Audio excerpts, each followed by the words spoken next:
there's pieces that come up that you want to re-listen to. But then Joelle do a great job of putting together a summary at the conclusion of our meeting. I know FEH is also taking notes and will help us compile that, and we'll get that back out to everybody. So welcome and thanks for coming back. We've got everybody that started with us is still with us, so that's a good start. Yeah. All right, well, thanks everyone for introducing yourselves, and I thought we could just go over the agenda real quick. Mostly FEH will be doing this, or FEH will really be taking care of all of these items, but if you have any ideas for something you want to add or additional questions you want to add to the agenda, you can add those here. First, we're going to review the goals for success, which I'm guessing is going to kind of, what are we looking for as a district? What kind of options would we like them to study? Review of timeline and next steps, and then looks like we're going to have some input.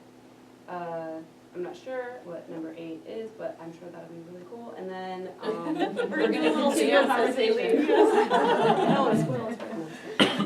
And then at the end, we'll talk about future meetings. Anything to add to that agenda? Were we gonna get a tour of this facility, or weren't we gonna do that? Yeah, we talked about that and decided that we're going to do kind of a virtual tour today. Because you're going okay. to see a lot of these pieces in the presentation that they're going to be giving us. And then if it's still necessary to get in some of those spaces and actually do a physical look through, we'll do that as well. Okay. I'll also offer too, if we don't get to those spaces, we should take that tour if you want it. Or we can always take the tour a little bit before or after if you want to see certain areas, which worked well already today. So. It'll be helpful to see what Christy and I are gonna present, Right. so that when you walk and look at it, you say, oh, okay. Especially the tour. Oh, it's really not happening. No, but I noticed it. One thing that Luke and I discussed adding to the agenda, if there's nothing else that people want to add, was if people had any takeaways from the tour that we took into Butte that you'd like to share, any impressions or thoughts or ideas that you've had since the couple weeks have passed. Anyone at all? I don't know which one was the first one, the round tree that was on? Table Table mount. Mound. There you go.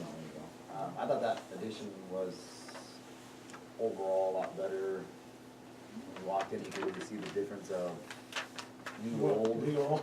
The other one was hard because it was in pieces of here, there, Yeah. and there.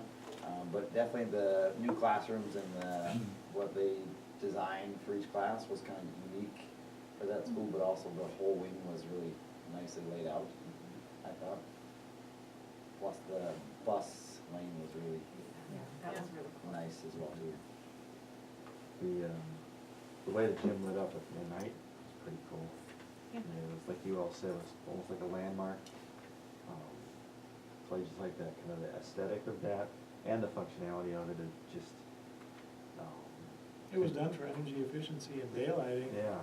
but you just get the benefit of how it glows at night, and shows that there was an investment in the building, so Yes. everybody in the community could see it. Yeah, I felt like it just drew your attention to it in a positive way, so I think that has something that, an influence on how learning occurs in the school too. I felt like that first building also just was so similar to ours. I mean, maybe not necessarily the layout, but the age of it, how they were using their cafeteria also as a gym. Just so many things that we are currently doing and that we're looking to expand on. Just so many similarities. Yeah, like today we had our spelling bee in here, and it was Yeah. 0 room for parents, and we couldn't even fit 5th grade in here, and so it's just things that I don't think the community realizes how much we use common spaces and how limited we are with that. The other great thing about the Table Mound Gym, I think, was after school hours, it really was an extension of the community. And I think that what's great about that space is, like, we have winter 5-6 months out of the year. It would be really great if we could, make a connection with the community and really use that space as an indoor space, particularly in the winter, just because we're living it right now. Leah McDonald shared with me a point that was one of her takeaways was that she went in with this mindset around capacity and she left with a mindset around sustainability and a lot of discussion around what schools are doing to use or leverage either solar or geothermal or some of these other areas where we can build in some energy efficiencies and so forth. So she was interested in maybe folding that piece into some of our discussions. That's great. Any other thoughts? All right, well, I will look at you guys at this Okay, Yeah, thank you. sounds good. We're gonna stay sitting for the first part, and that's the goals for success. And it's really important to establish what it is we really want to have as our goals. When we do a project, from the very beginning, like we're talking now, all the way through the end of construction, at the beginning, we try to establish these goals so that when we're making big decisions and little decisions, we can look back at those goals and say, does the direction we want to go support those goals? And, you know, many times people start on a project and they get distracted by let's do this, let's do that. And they find out how much something might cost and, oh, we shouldn't invest that money. And then they might get done and realize that they made a mistake. They saved $50,000, but it was short-sighted. And we do a lot of going back and talking to people 5 years later, 10 years later, what would you have done differently? And this goals tool has turned out to be something that has been extremely valuable for people. And we've had clients come back and say, we're so glad you did that. It becomes the very first thing on an agenda for most of our meetings, because we're all doing different stuff. You know, this is just a meeting out of our day, we're all dealing with all kinds of other things, and it sets the mindset of what's the reason we're here for the meeting. After we've read it about 6 times, we don't read it every time then. We print it on the back of the agenda, so it's here, so that if we get new people for the meeting, we have it there. Plus, when we expand our design team, we make sure that they understand what the goals are, so that as everyone on the team is making every type of decision, you look at the goal and you make sure that it's appropriate. So when we go through this exercise, we're gonna try and keep it short, because it's just gonna be a draft initial kind of set of goals from you. And we'll refine that over time. We don't wanna spend an hour doing this goals conversation. But we may say, why do you think that's important? Until we get to a high enough level goal that there's only gonna be 1 out of 1,000 people that says, I don't agree with that. Because when we're going through a process like this, we need to make sure that these are appropriate goals and they're at a very high level, and they will gain a consensus of support from the community, from the staff, from the families, from everybody. So, yeah, an example might be a goal of sustainability. You may say that our goal of sustainability is that we don't want to increase the operating cost of the building if we expand it. That would be a goal. And we'll work on, figure out strategies of how we make that happen. But that would be a really good goal, because you don't want to add to the budget, the operating budget of the district, when you make expansions. So that's a fairly common one. You may have goals related to security and safety, maybe goals related to how you deliver curriculum. There can be all kinds of goals, and they're different for everybody. So what we typically do is we just kind of go around the room and have everybody state a goal. And we just make a list of them, and then we filter through that, and then we create goals from that. So if you state a goal, I might say why. Does anybody want to start a goal? I'll start.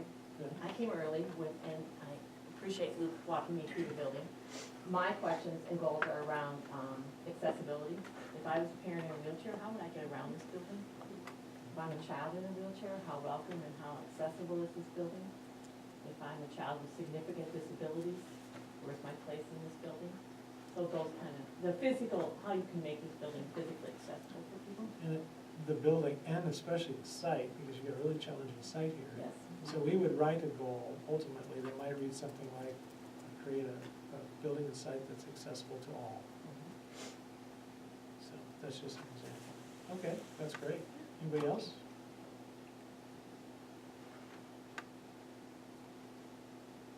Why are you here at this meeting tonight? I think safety and security is a big one, just the security of the entrances, even just traffic flow or parking. I know that the PA system may not be right up to par, I think that ties into safety as well. Absolutely. Okay, so a safe and secure environment for our students and staff. That might be the way we would write that. And there could be 20 things that fall into that goal. Anybody else? I would even maybe go off of what Matt said earlier, the spelling bee. Having areas in the school that are suitable for bigger gatherings or events. Okay. I would add to that even smaller spaces for reading intervention or flexibility of spaces. So I'll ask you the question, why do we need those bigger spaces? For the community to be able to come in and take part and have a suitable, and as we go into entrances and exits, that is suitable to allow them to see what we're doing. You know, it might be spelling bee, it might be a concert, it might be where they're not crowding in, it's more of a better space, More welcoming. more welcoming. I would even go off of that and say also so we don't interrupt other classes. So when we need to use the library, for example, for a preschool Christmas program, there's no library, or they have to move library to a different area because we don't have an area to hold large functions like that. Okay. So it interrupts not just one class, but multiple classes. So we always try and spin our goals to the positive side.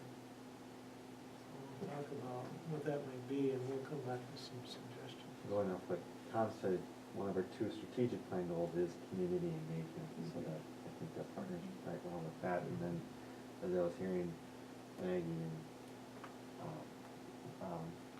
Morgan talk, just thinking about responsive instruction. So responsive meaning responsive to the kid, in both small group and in large group. I do think there's always, not cons, but there's always things to think about. So if you have more small spaces, is that going to encourage more pull-out small group instruction, which necessarily isn't good either? So it's just, you know, I'm sure we'll delve into that more, but thinking about, you know, that is what we want. Okay. So those are in student-specific student instruction kind of things. For me, I think it's just learning environment. Okay. What I mean by that is the lighting, the air quality, the things that, Acoustics. yeah, I got you 20 questions after the school, like, what are those spaces in there? Oh, you can actually absorb sound in here. Oh, that's great.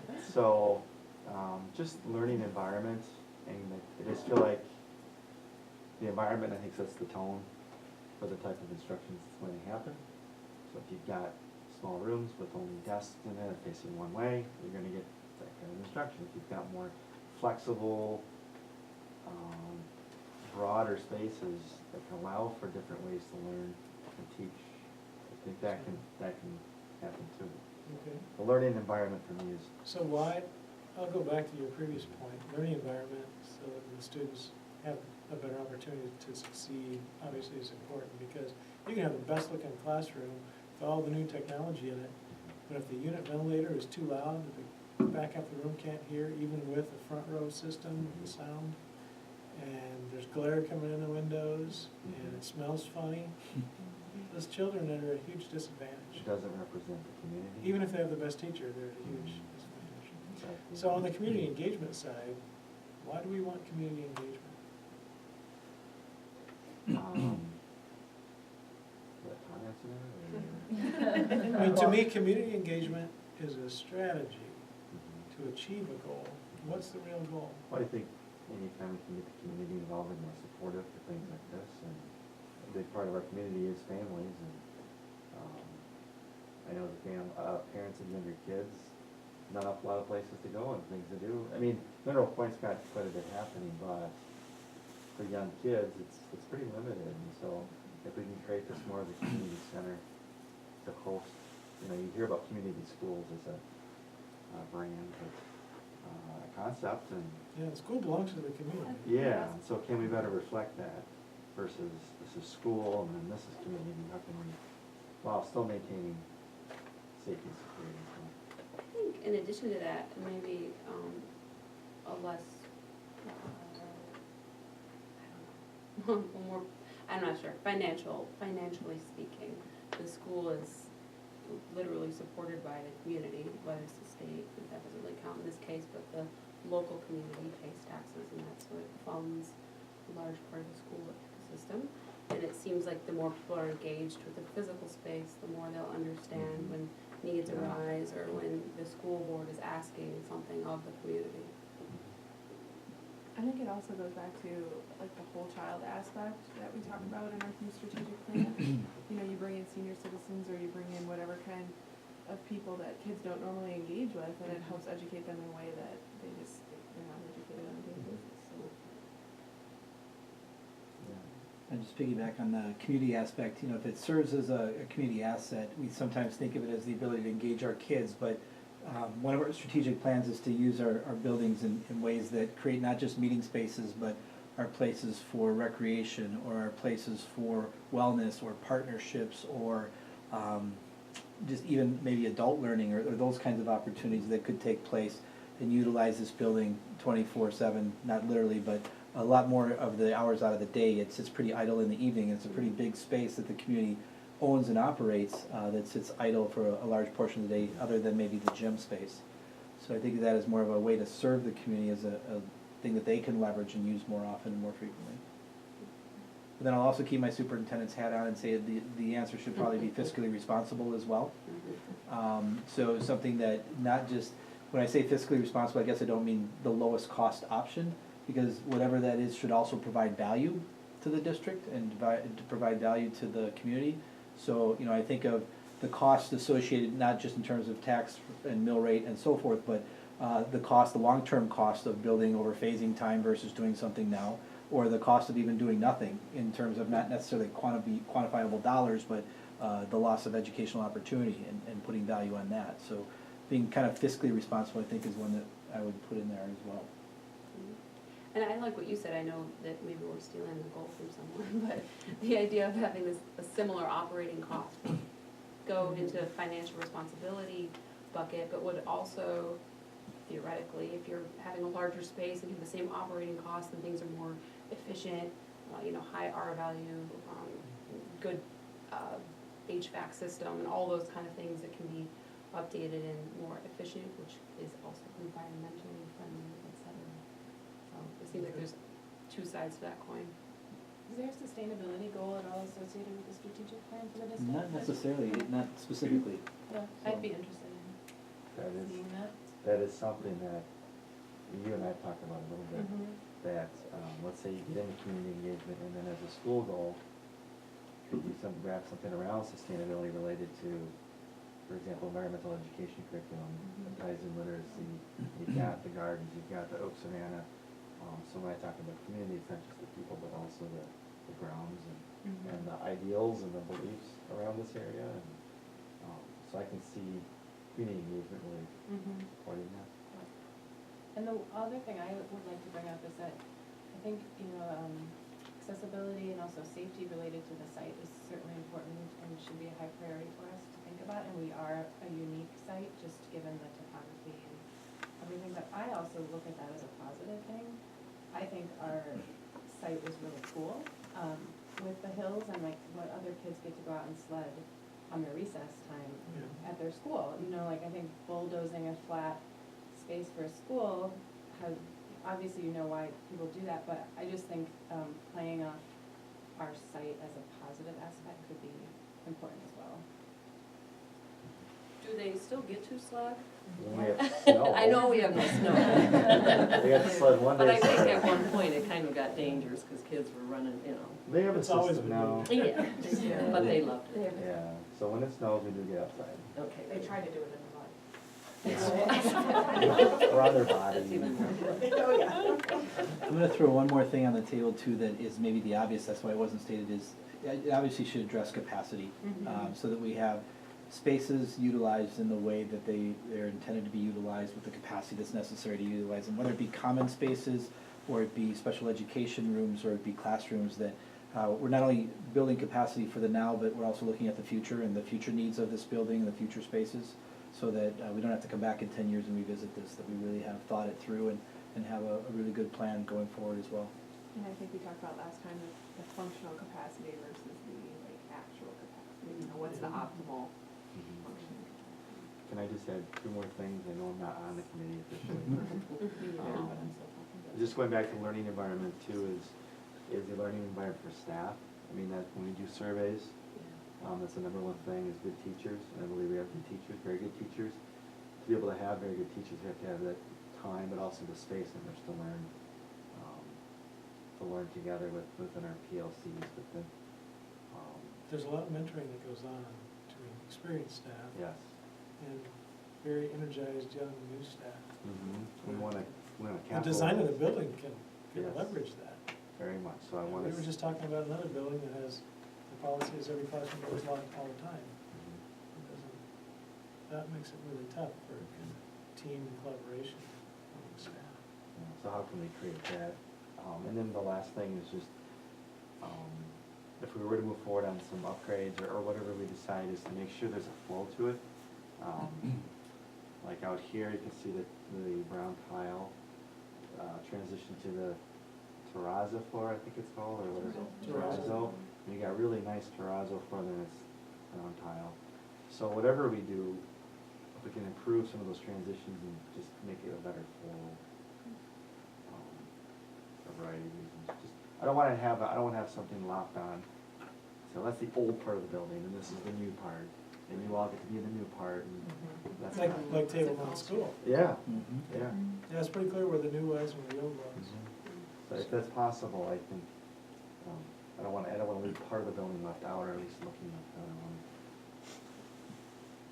But I don't have the financial hat to wear, so I can say that. Well, we'll have another chance to talk about those. I think we've spent quite a bit of time, and you get the sense of how important it is for us to understand kind of the high-level goals. We want to create the best environment that we can for the kids. And so that they can deliver the curriculum the best that can possibly be done for a good value on the dollar. Is the value number. So we'll create a draft of those, and we'll bring it back, and we'll talk about it again a little bit next time. Kind of helps again to set the tone.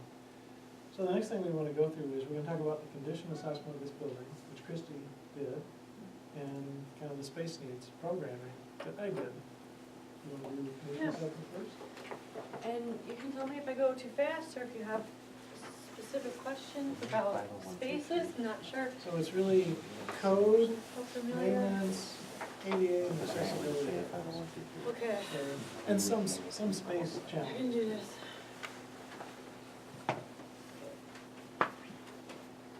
Okay, I'm gonna skip through the executive summary. The text is fairly small. Eventually, everybody have a chance to read it all. Yes, eventually This is a I'll draft. give you the brief overview today, and then we're gonna tweak it, and eventually it will get posted, I imagine, on the school district website. Your building, in terms of materials, is in good shape. I'm just gonna preface with that. I mean, I'm not saying that all the spaces necessarily meet the need, but material-wise, you've got terrazzo, you've got masonry, you've got materials that are meant to last. So the things that I talk about here, usually the report's a lot longer. I will say that. So the report is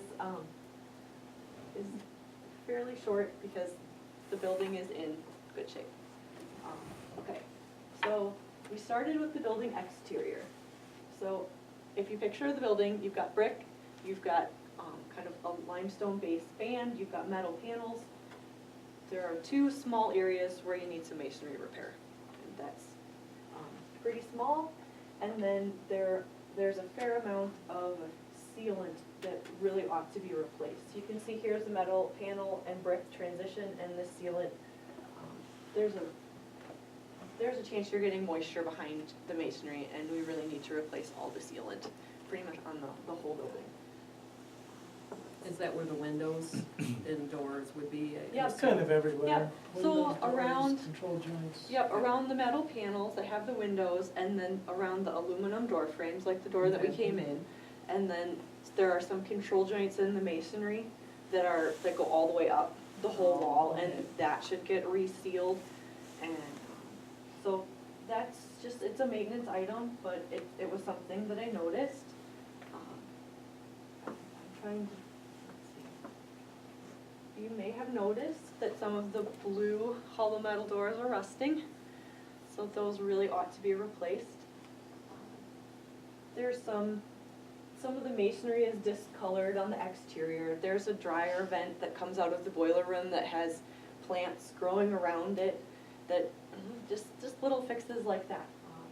But the roof was recently replaced and is in very good shape. I got to go up there, check it out, and, and it was in great shape. So, I got a tour from Roger, and it looks really nice. So that is a really good thing that the roof isn't on your agenda, because there are a lot of schools that the roof that's letting water in the building from the top is, Like the high school. yes, Yeah. it can be an issue. So here, I think it's awesome, you have minimal exterior sealant, some masonry work, and some doors. But the doors aren't leaking, they just could be an issue over time. As they rust, they might misshape, and they'll eventually corrode with the salt and some of the weather materials that you're using. And then the metal panels that need the sealant around them, the paint is peeling off of them. They're still keeping the moisture out, it's just that the finish is coming off. Let's see. I talked about some of the sidewalks around the building. You may have noticed there's a fair amount of sidewalks. There's some cracking on the sidewalks. We'll get into the accessibility in a different portion. I looked at like what shape it's in. So some of the stairs had, the concrete was falling where the handrails anchored through, and there's some cracking on the sidewalks that could be a trip hazard, stuff like that. So I think the site is an overall issue that has some condition, more accessibility issues when we get to that point. But generally, you've got railings where you need railings, except where your sidewalks are so steep that they essentially become ramps instead of sidewalks. But let's see, I'm going by the pictures, but I didn't include pictures of everything. Has anybody noticed anything interesting about the main level floor in the corridor in the existing building here? That it kind of goes like this a little bit. The corridor wall, so both sides of the corridor, I was talking with, I believe it was Roger about this. It sounds like underneath has settled 3/4 of an inch. So the walls of the corridor actually settled 3/4 of an inch. So the floor kind of bows like this a little bit. But the terrazzo isn't cracking that I noticed. So your terrazzo is in good shape, but your floor isn't completely flat, but it's creating some issues here where this is the corridor wall, and there's some cracking in the classrooms, and then this ceiling piece is actually 3/4 of an inch lower than the other piece is. So you just notice that something's a little bit off, but my understanding is it's no longer moving, based on, It's not moving. We did have to replace some okay. some side paneling or corner countertops. Okay. Because it was attached to the. Oh, countertops were and then attached to the so piece water that was, moved. yeah, so we replaced Okay. a few things, but. I'd say that the biggest issue, other than some of the cosmetic things that this creates, has to do with accessibility into the classrooms, and when one floor is 3/4 of an inch lower, how do we get over the hump, so to speak, for the students? But in terms of the interior, we've got some dated finishes, one might say, with the bathroom tile, but it's in good shape, so didn't really, and this ceiling tile could potentially be improved a little bit with something more current, and the interior lighting is still currently fluorescent. I know the exterior lighting has been replaced with LEDs and looks really nice, but the interior lighting is still fluorescent, and if we want some energy savings and better aesthetics, then LED would be the way to go. And less headaches. Yes, less Fluorescent optic tubes. migraines or whatever it is that are caused by the lights. I also looked at some of the code and general practices when it comes to maybe clearances around your gymnasium and how much space is there around it. We'd like to have more than the 3 feet that you currently have around the court. 10 feet is recommended. So you can see here it's pretty tight. The floor might be in good shape, but the gym floor is another accessibility issue, which we'll get to in just a moment. But I also looked at some code items, and okay, I won't get into how the code applies, but the current life safety code restricts the amount of flammable materials that you can actually have in your corridor. So technically, the backpacks and the coats that are stored in the corridor, due to the amount of them, they really shouldn't be there because of the amount of flammable materials. So they should really be placed in lockers or sprinklers added to the building so that you can put whatever you want in the hallway. Are the actual cubbies also flammable or no? What's that? The actual, not, Oh, the actual wood material. I think you're okay if you didn't have anything in them that could stay there, but then what purpose does it serve? And so that could come out They and can get only replaced with there can only lockers. be a certain percentage, so you got a pretty high percentage there, so. it's- just with the With cubbies? just or- the wood. Yeah. So Yeah, and I don't know if it's like fire the new retardant schools material. we looked at, what did they? Lockers. They had lockers. Yeah, it was all, Put them For in the the little lockers. kids, yeah. yeah, generally you switch to lockers or you put the coats in a coat room that's off of a That's not the classroom or fire something. exit. Mm-hmm. Yep, so you go into a room to put your coat there and then go into the classroom. We've done that before too. Also, you may have noticed that the egress corridor is used for small teaching groups. And let's see if I have a picture. So currently the upper level egress at this stair here, that has a table in it that's used for teaching, and that is not code compliant. So you're not supposed to have people in the path where people are trying to exit.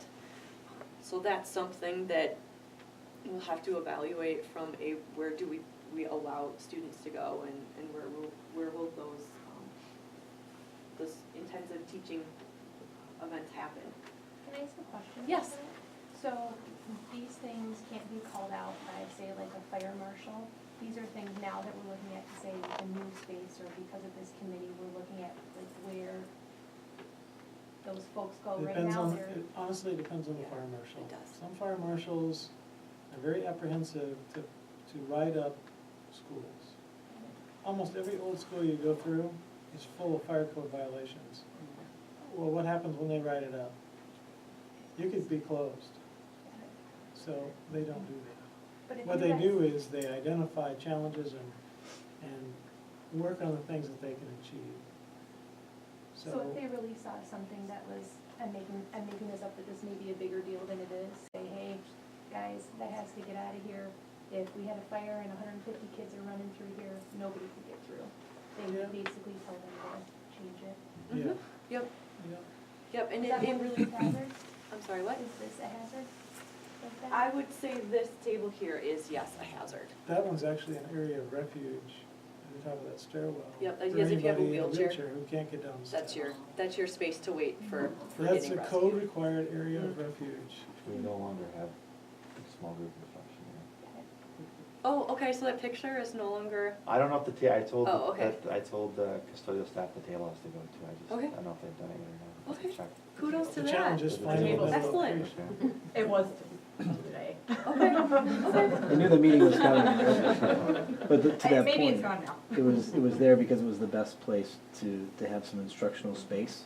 So Yeah. where did that space go? I'm You're not out of sure. space. Yeah. Right, It's definitely. right, you're a busted into picture the of it. seams. Yeah. How do you shimmy staff around? And it's actually a really nice Oh, it's a great space. spot, yeah. The lights coming in and. it's Right, actually exactly, a with the really nice- daylighting and it was really nice, it just can't be there. So, Another point about the cubbies that I was aware of, I was not aware of the fire hazard initially, but we had looked at it from a hygiene perspective. One of the toughest times of the year is when lice start to happen, and any parent that has gone through that knows what I'm talking Oh, about. yeah. And obviously, all the coats and hats and everything in one space, side by side, just doesn't help to bring that under control. So having individual cubbies certainly helps to create some spacing between clothes that helps to minimize that, but that would be even more so probably with a locker front on it as well. So looking at it from another perspective other than just fire.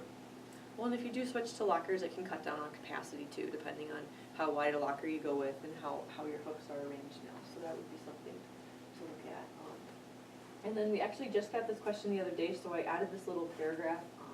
I don't know if you have a space for nursing mothers, but it is required to be provided per federal law. You need a lockable room for nursing moms that doesn't have to be only for that purpose, but has to be available for that purpose. So again, another small room that could be used for multiple things that could then also be used for. The conference room, wouldn't that work? It would, as long as it wasn't booked. So I'm, It has to be able to be locked, yeah, and some and then signage no that windows says it's into it, and occupied, then and no an windows. occupied sign. Oh, no windows. Yeah. Well, you could have exterior windows, I imagine, if you had a curtain or Or something, there's but a no. sidewalk right there. Yeah, no interior windows. So a space like that does need to be provided, but it doesn't have to, again, only be for that purpose. It can be a shared thing as long as it's primarily available if needed for Like a that. great testing room. Yeah, exactly, small group testing. Let's see, I also noted that the number of toilet fixtures that you have, given that you have a gym for assemblies and the number of students that you have, I do not necessarily have enough toilet fixtures based on the current code. So as you look to expand, you wanna look at the building as a whole and how the toilet fixtures work. There aren't, I don't know if it's an issue for the students, as they look for bathroom time, but it definitely felt like the number was lower. It's lower than the code requirement at this point, especially if everything was full, which is how we calculate it now. If the gym is full and if all the classrooms are full. And then I also noted that there are some guardrails that are a little on the short side and not continuous from a code standpoint at the stairwells. What was the picture of the door? Was the last Oh, thing I did? yes, sorry. One of the, let's see, I think this picture doesn't go with the text on this page, but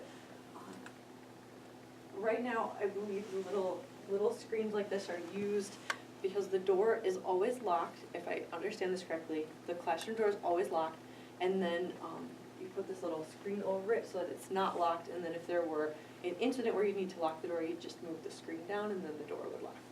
And I think advancements have been made on the door hardware side where we could accommodate how the school wants to handle security in a way that doesn't require this sort of solution. And it's not, technically, all the classroom doors, because it's an egress corridor, those doors should latch all the time. And if they're hard to lock or it's not convenient. Changes in air pressure when there's a fire, Yeah. if they're not latched, that's the problem. Yeah, but then there are also louvers next to the door, and the transoms are wood, and the doors aren't necessarily fire rated, so there's a whole, there's just a whole, how do the people get out, and then what's the ripple effect of providing a rated corridor, and how to, and sprinklers would solve your problems. But then there's an investment to provide a sprinkler system, so. The codes that you're talking about, how long have they been valid? Well, I actually looked at the building code from when the building was first constructed, because that would have been the one that applied, and then I looked at the code for this building, and then I looked at the current life safety code, and then the ADA code, and those two are current codes, because those would apply now. How long do you think we haven't been basically up to par? I don't wanna say forever, because that wouldn't be accurate. I just think it's become, maybe Well, more Like About nineties? 5 minutes since we informed the school district. Right. Like maybe the 90s?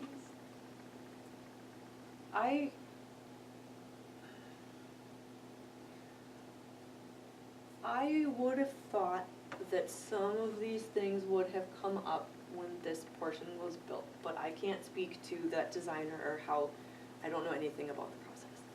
You know, the interesting aspect of this is, people talk about ADA and accessibility. ADA is a law, it's not a code. So as soon as that went into effect, everybody had violations everywhere, and everybody still does. What you have to do is you have to show that you're making progress and you're taking steps on a regular basis to make those improvements. Building codes are grandfathered from the time something was constructed or the time it was renovated or added on to. So when the addition was put on, it was clear that there's probably some issues at that time. And there's some issues here in this building with new codes, that some of those are retroactive, life safety. If you put an addition on or renovate one part, do you have to make the whole building up to code then? So like, if we were, do you know what I'm saying? Does that make sense? So like If you renovate more than 50% of what is defined as a fire area, you have to bring the entire fire area up to code. And the building code only allows a building to be built so many square feet. For an elementary school in Wisconsin, it is 14,500 square feet. That's the maximum. Depending on your type of construction. Depending on your type of construction, Yes. good point. There are about 5, If it's 10 types Extra of fire rated or. construction. So the code, it gets really complex, and there are two ways to make that square footage bigger. Because if you want a building that's 60,000 square feet like this, that means you have to build 4 separate buildings at 14,500 square feet. And there has to be firewalls between them, and if one burns down, the other one has to be able to stand. Well, that means you need separate mechanical systems and 2 sets of structure and all these kinds of crazy things, gymnastics you have to do. So depending on the perimeter that a fire truck can drive around the building, you can get a 75% increase. If you sprinkler the entire building, you can get another 100% increase. But if you're, and then depending on your number of levels, it changes how the sprinklers apply. So a lot of times in a new building, we would automatically do sprinklers because it's a cost-effective way to get the area that we need. Saves on insurance, there are a lot of reasons to do it. Yeah, and from a renovation standpoint, it would potentially give you more flexibility if we were to incorporate that. But I'll get to the chart in a minute that has some of the cost impacts. How much detail of this stuff do you want? Yeah, am I tonight? going too in-depth? I don't want to take too much time, It's a so lot I'm of gonna- stuff, we don't wanna be here till midnight. The only other question I had was, Yes. the windows in the old part, have they ever been replaced, or how is their condition? They're in good condition. I looked at them, and other than maybe some sealant around the windows, they're, what did you call them? They're the two single pane Yeah. windows. DVAC? DVAC, yes, they're DVAC windows, so yes, they're, I mean, I They're might not not, original. In the Yeah. old part of the building, they're not They're not, original.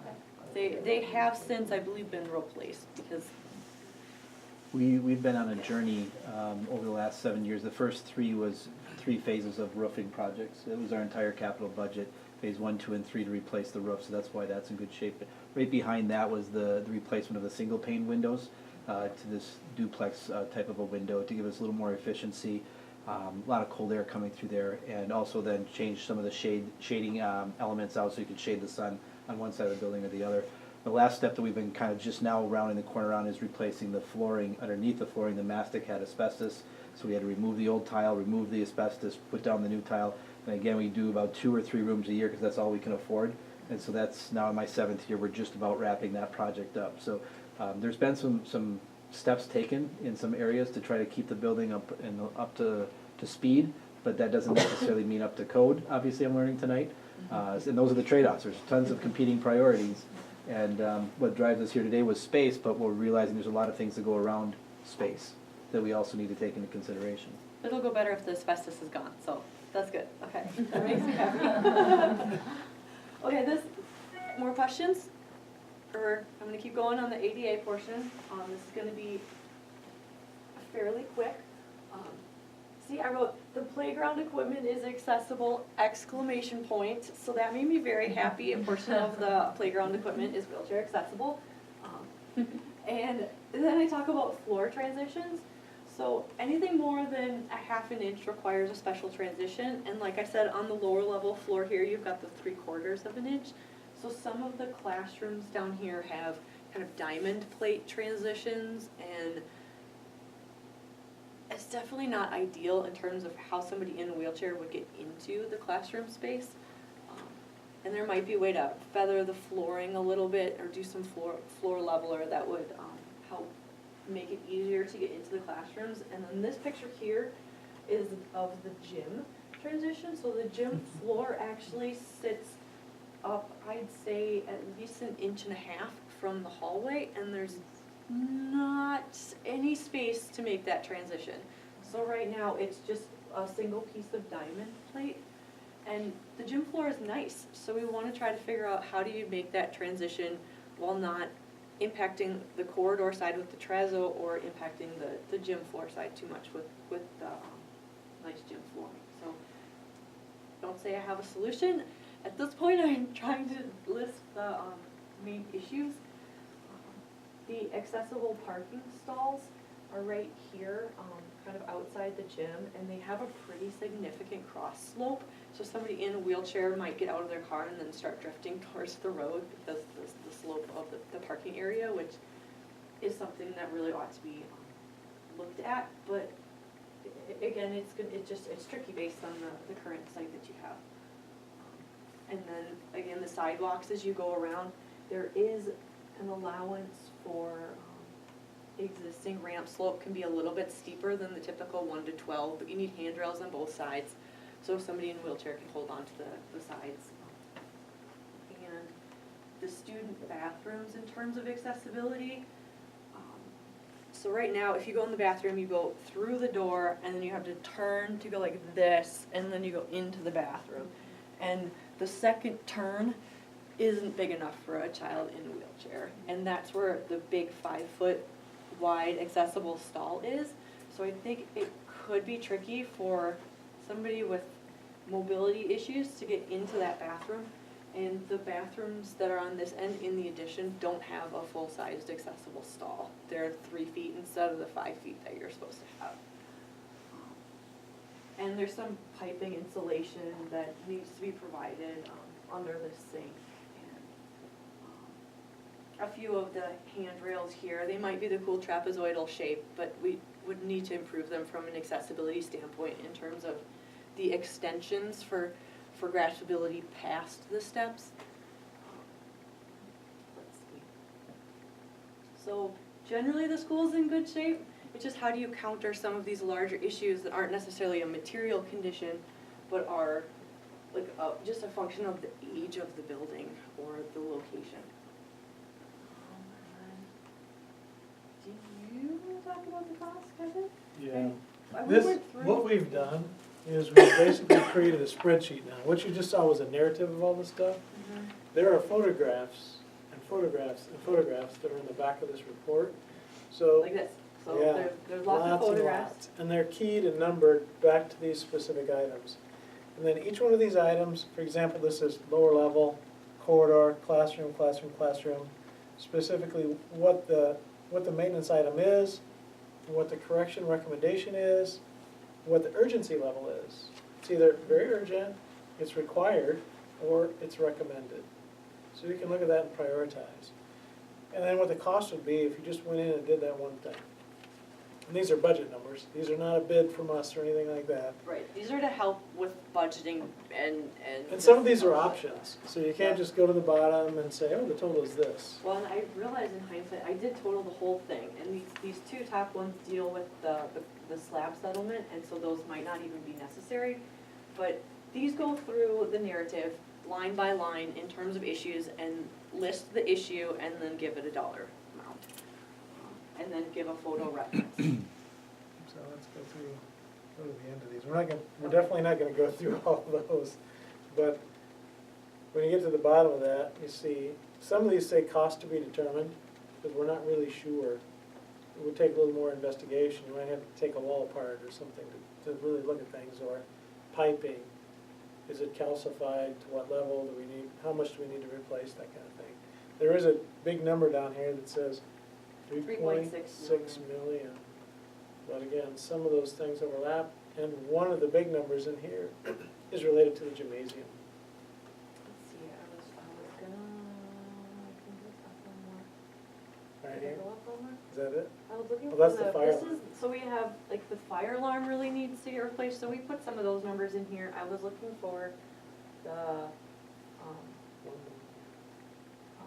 looking for the sprinklers. Was in here? There's the gym. So the gym right here says 1.7 million. So that's a big part of that cost, and it's code related. The fire sprinklers is 206,000. Yep. So that's a big investment, but it allows you not to have to do other things. Yeah, so if we go up one more, we talk about corridor doors, not fire rated, louvers and some of those things. So it would be either invest approximately $150,000 to work on the corridor or invest 206. So the cumulative total is a little misleading, please just keep that in mind. And it doesn't include, it includes the cost of a new gym. So this is, it's to try to provide information on the different components and what those might require, and if they are required, or if they're simply. So there's probably about 1.4 million that's code maintenance and ADA if you don't think about the gym. But, so you're saying the gym line item here is a completely new gym, it's not doing something to the original gym? Right. In order to get the proper perimeter and to fix the floor transition, in order to actually use it as a gym and have it still function the way that it ought to, we were It's a recommending, tiny, yeah. as gyms go, it's a tiny little gym. It's It not is. even this, it's not even the size of a basketball court. It's 10 feet shorter than a basketball, 12 feet shorter than a basketball court. And as a community use facility, the gyms are always first.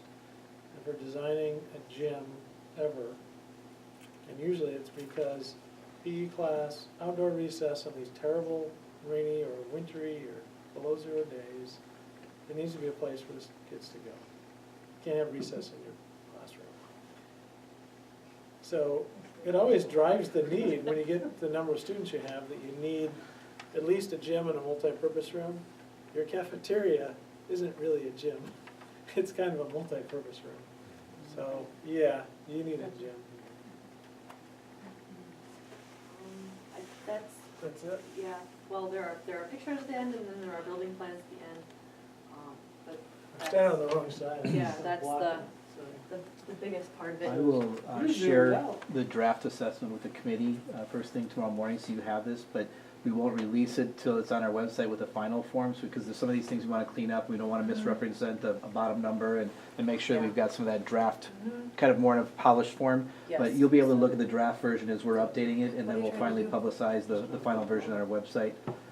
Also note that this same presentation will be given to our board at our February 12th board meeting, so they will have the same information that you have. They do not have it yet.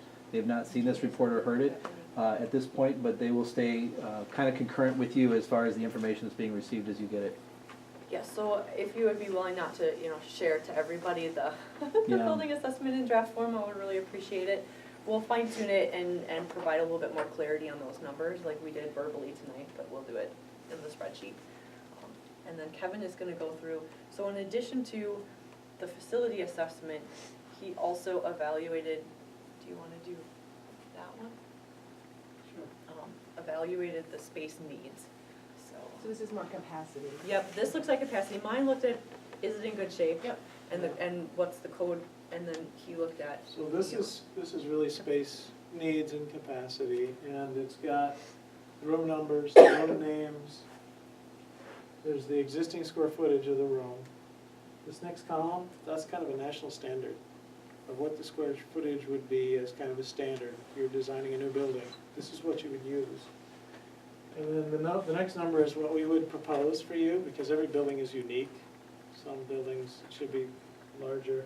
And then there are 3 columns over there that are all about your enrollment. So this one is your current enrollment, and the numbers are only in the classroom spaces. And then the capacity, and that's based on using square footage, a code number for square footage.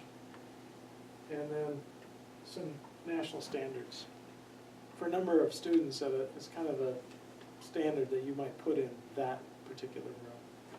Everything here that's yellow, it's a yellow line, that means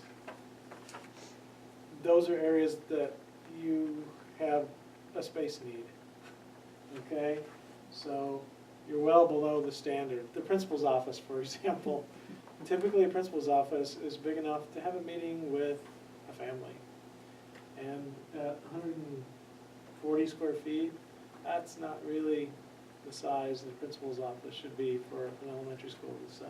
It's actually bigger than my last office, so. Yeah, I've seen some really tiny spaces. Yeah. And, yeah, and sometimes you have, it's more than just the family, it might be lots of other folks involved too, so. Usually those are tense meetings, and a little more room is a good thing for those kinds of things. We can go right down the list here.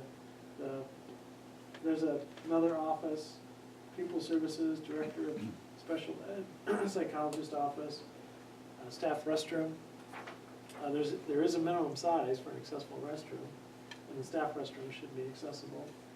A conference room, a little bit of waiting area that's not with the sick kids, storage and file room, the staff workroom,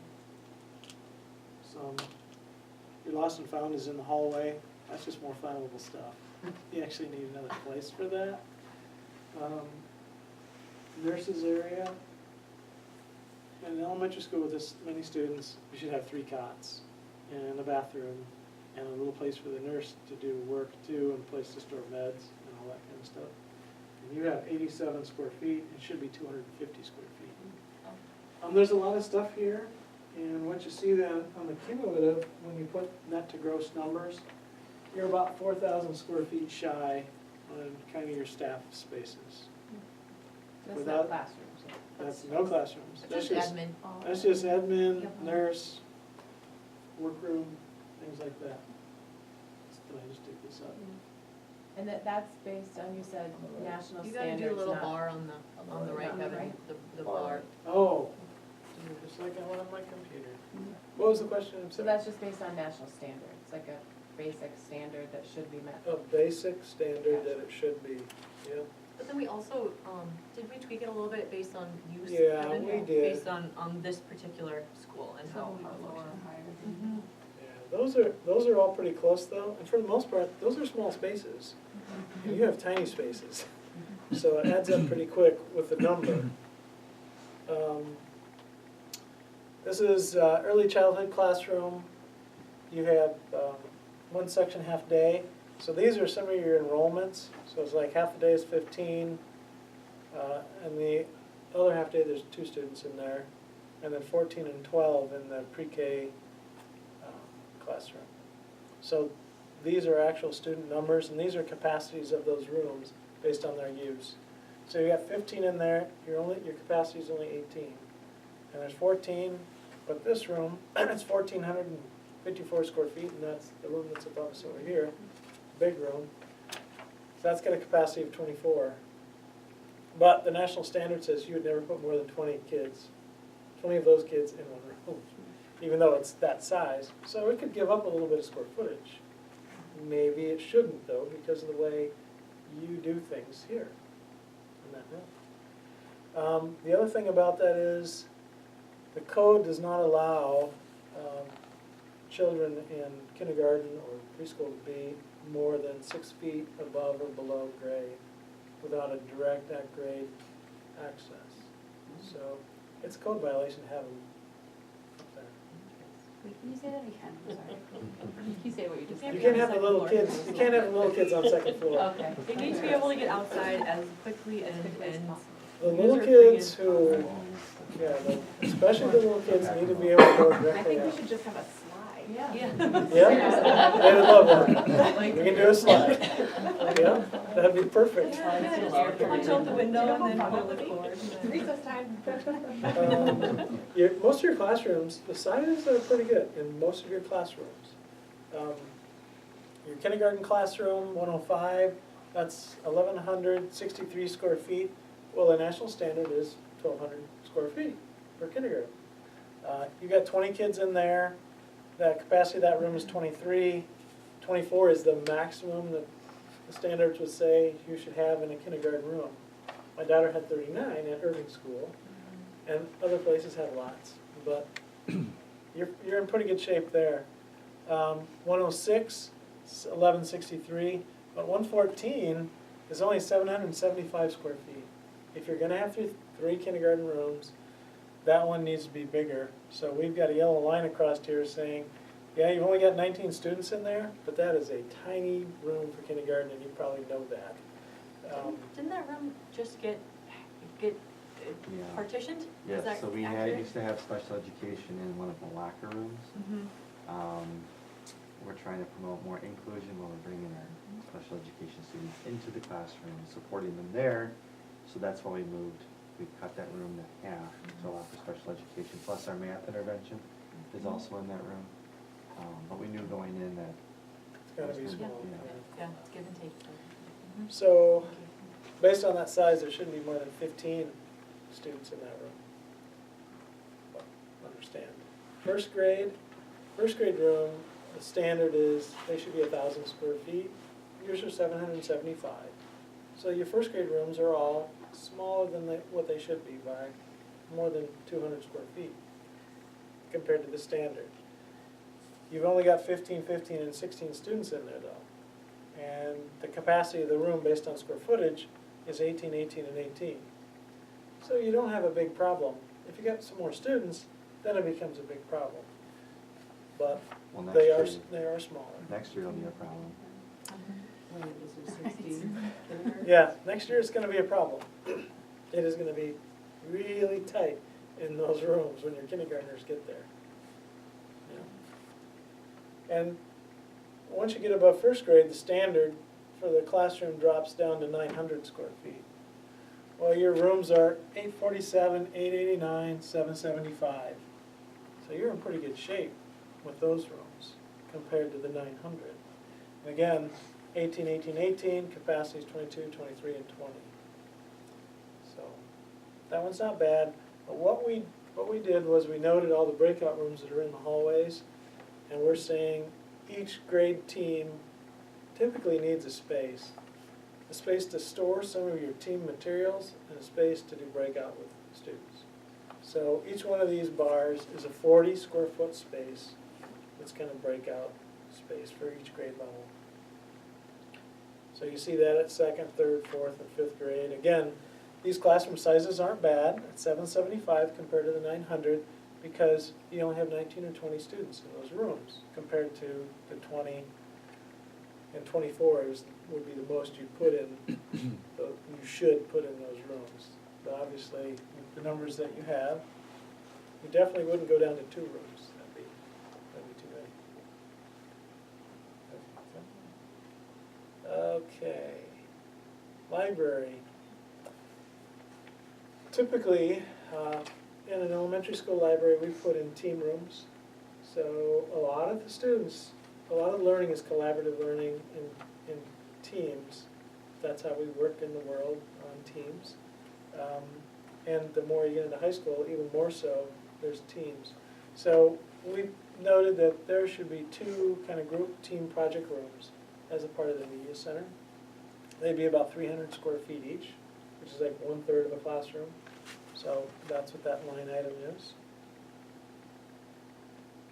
The next one is PE. You see a lot of yellow. Your PE storage, PE office is currently, well, the PE office is in the music room. It's the music office. Essentially, and the music office was bumped into a practice room kind of space. It's even tinier. So the PE storage room is in 112 foot. You have to go into the music room to get to the PE office, which is not a good situation, but they're making do with the best they can. PE office is typically about 260 square feet, because you know what happens in there. They got all the important PE equipment and stuff in there that needs to be kept taken care of a little bit more. The PE storage is currently in with lunch tables and in a mechanical room and an electrical room. That should be a fire-rated room, and at a minimum, you build walls around the electrical stuff to keep things away from it, and sometimes people would tape on the floor, and everybody knows we can't be within so many feet of all the other stuff, but you know what happens when you're storing things. It shouldn't really be in the same room. So you really need some dedicated PE storage space and table space. So The gym itself, your existing gym is 51 feet wide. The basketball court is 50 feet wide. You'd want about 10 feet on either side of that normally. And it's 72 feet long, and the basketball court is 84 feet long. So it's pretty small. You're at 3,672.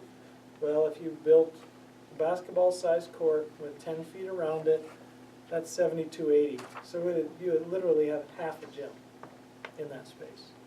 So we put the square footage in for a full gym here, and didn't really even address that. But that means is you've got about almost 10,000 square feet of space just for gym and PE storage and a PE office. In the cafeteria, with the kitchen, there's a tiny little restroom that's 18 square feet. It should be more like 56 square feet to meet any kind of ADA requirements. They're happy to have a bathroom, I am sure. So I'm sure they'd say, geez, don't take our bathroom away. This is the music area. So what I'm saying here is you need a practice room on the corridor. It should be at least 8 foot by 9 foot. If you want an ensemble room, and I don't know if your younger kids are doing those kinds of things, and you want it a little bit bigger, you should have a music band storage space of about 100 square feet, maybe 160 is the standard. You're at 72. The music office, which is in the storage space, should be at least 100, 112 square feet. I wrote 112 in here. Typically a music office would be about 200 square feet. I wrote 112 because that's the existing square footage of the PE office that they could move into if the PE instructor moved out. You heard that you have a restroom shortage, number of plumbing fixtures that you need. And that's what this addresses. Couple more restrooms. And the lactation room are both listed here, and obviously the lactation room could be a multi-purpose space. And the bottom line just notes that your existing building is about 60,100 square feet. If you went by the national standard, based on the number of students you have, 368 right now, you should be at about 85,000 square feet. And based on the recommendations we're looking at, this is 71.8, but it doesn't take into account, it doesn't add the existing gym, because all we did was add the new gym. So it's another probably 5, so it's at about 77,000 square feet is our recommendation. So you get about 17,000 square feet of shortage in the building, based on your enrollment and your capacity and your space needs. So the square footage capacity, if you add all the numbers up, is 407, but some of your spaces are too small and some are pretty big, like this one up here. And you're at like 370. So you can handle a few more kids, but not too many, because what happens is it starts to push the envelope on every classroom you have as soon as you add another 10 students. So these numbers are a little deceiving in that sense. Okay? So questions on the space needs? Christie, I have a question about yours. In that budget line, did it include anything with the parking lots and the traffic flow? No, that was to be determined. Since we didn't have a solution for that, we didn't want to put a number that would be misleading, so we did not include a number for those. Does it include air conditioning? No, it does not. Does it include the water heater? It did. It included the water heater and the water softener, yes. And then it had a line item for replacing the plumbing piping, because it's the original piping, but I don't believe we put a number. Did we put a number? I don't think we put a number to that, simply For because. piping, yeah. We did, okay. I think it's Okay. 306,000 for the piping replacement. The only other thing that I think a lot of teachers made comments on were possibly not enough power outlets or internet ports in rooms. Is that addressed in that It is estimate? not, because I tried to keep my focus narrow on the condition and not necessarily expand it to how it's used. Sure. So my numbers are a little misleading from the standpoint of it doesn't cover adding outlets or some of the amenities that a teacher would expect in But the if you classroom. said that the things you have are maintenance and code compliance rather than improvements. Yeah. Yeah. So, code maintenance ADA is in that 1.5 million if you just wanna round it to 1.5. The space needs is in the 3.5 million. The other things that you would wanna do for those enhancements, we don't know what the site cost would be, but I wouldn't be surprised if it was between $500,000 and $1 million. And then enhancements in classrooms, it's probably another $500,000. So you're at the 6, 7, 7.5 million on kind of high end to try to do everything here. Now, obviously, we're just throwing big numbers out there. Don't make these numbers public, because what we want to get to ultimately is working on some solutions that are appropriate, that we can kind of delve into more detail and develop budgets for. So, Yeah, more detailed budgets, incorporating what we've generated thus far, but then adding to it as you look for how the new space might get configured, how many levels, how might you modify the site, and then that'll have a different budget ripple effect. Do schools get built now without air conditioning? I'm sorry, what's that? Do schools get built without air conditioning? Mhm. They do? it's surprising, isn't it? It comes back to the goals, and it comes back to, you hit that budget point, and then if the goal doesn't list that, or it's just not a priority, then they say, oh, we'll add it later, and then we all know that sometimes doesn't happen. Does the middle school and high school have sprinkler system? They do not, They do throughout the not. building, no. The building codes are updated now every 3 years. And probably a dozen years ago, maybe less, maybe 6 years ago, probably about a dozen years ago, the newest codes that came out, and states and cities don't adopt the codes right when they come out. The state of Wisconsin is, 2009, but they're hoping to hop to 15 this year. yeah, Yeah, I haven't heard definitively if it's a yes. but other states and other municipalities adopt them quicker than some. But the codes have made it so that it's really expensive not to sprinkler your building. So, any new building, we just put fire sprinklers in. And it's a good thing to do anyway. It's a lot more cost effective to do at the beginning. So a building would get fire sprinklers before it gets air conditioning for a school today. There's very few that we don't air condition. A lot of times I hear people, oh, we're not gonna air condition the gym. Well, that's just ridiculous. What space are you using in the summer? The gym, And right? then what has wood flooring in it? Right, right. Where can humidity do the worst damage? It's the Mhm. gym wood floor. Is there any issue right now that would be an insurance liability or legal liability for the district right now that we would be overly concerned about? That we would be overly concerned about is the key point. We're not attorneys, but anybody can make a claim for an ADA non-compliance any day, anytime. With ADA though, they don't get the money. The money goes into a pot at the state and it's used to promote ADA accessibility. So there are groups that go around and do that, they are not attacking schools. So that's not really an issue.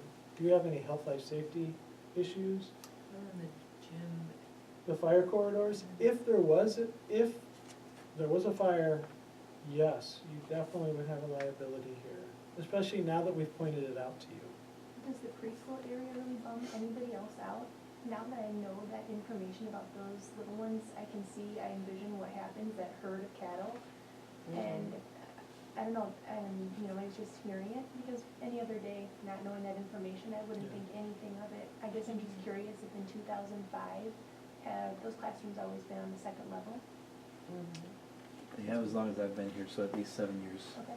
Morgan, do you know- Preschool and early childhood, I think that's where they've always been. So whenever we first got preschool, I think that's where they were always put. And I don't, It was designed as It was such. It was designed designed to put that, the yeah. little kids upstairs, which would not be our current recommendation. So the fact that Probably you can almost 20 enter years. upstairs from ground, I mean, you could access the upstairs from the ground level. It's just on the wrong side of the I'm just building. wondering, yeah, I get Yeah, that, but I'm wondering if that was some of the Oh, thought yeah, too, was that's that, true. you know, I'm not sure you would use this as a two-story building because you Okay. have that access from, because of the site. Yeah, and then you start to look at path of travel though, and things, Oh, yeah, absolutely. sprinklers, there are restrictions, and it gets a little murky, but I think it was designed the way that you have it arranged for the little kids to be up there. And we probably would be challenged to find a way to just bring the kids downstairs. I mean, we'd almost have to flip-flop the library and the EC Yeah. pre-K Yeah. upstairs and downstairs to make that happen internally. And so that's kind of a good lead into where we need to start to wrap tonight, is what are the things you want us to study? You know, where do you need us to take this? What kind of information do you want to know more about? Where do you want us to spend our efforts and energy, so when we come back, we can start to generate some solutions or some options for us to consider? I'm gonna turn it back over to Kevin, to kind of maybe generate and facilitate that. If you look on your agenda at number 5, Yeah, number We 5, started. we started, and we listed just the obvious things.